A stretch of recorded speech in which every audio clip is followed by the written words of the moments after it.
10 محرم الحرام میں پیش آنے والے اہم واقعات۔ حضرت آدم علیہ السلام کی توبہ کی مقبولیت، یعنی اسی دن توبہ قبول ہوئی۔ فرعون سے حضرت موسیٰ علیہ السلام اور ان کی امت کی نجات اسی دن ہوئی۔ حضرت نوح علیہ السلام کی کشتی اسی دن جودی پہاڑ پر جا ٹھہری تھی۔ حضرت یونس علیہ السلام اسی دن مچھلی کے پیٹ سے باہر آئے تھے۔ حضرت یوسف علیہ السلام اسی دن کنویں میں سے نکلے تھے۔ حضرت عیسیٰ علیہ السلام کی ولادت اور آسمانوں کی طرف اٹھایا جانا اسی دن میں ہوا تھا۔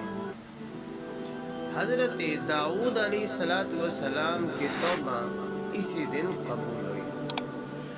حضرت ابراہیم علیہ السلام کی ولادت بھی اسی دن ہوئی۔ حضرت یعقوب علیہ السلام کی بینائی اسی دن واپس آئی۔ حضرت آدم علیہ السلام کو نبوت کے لیے اسی دن منتخب کیا گیا۔ حضرت ادریس علیہ السلام اسی دن آسمانوں کی طرف اٹھائے گئے۔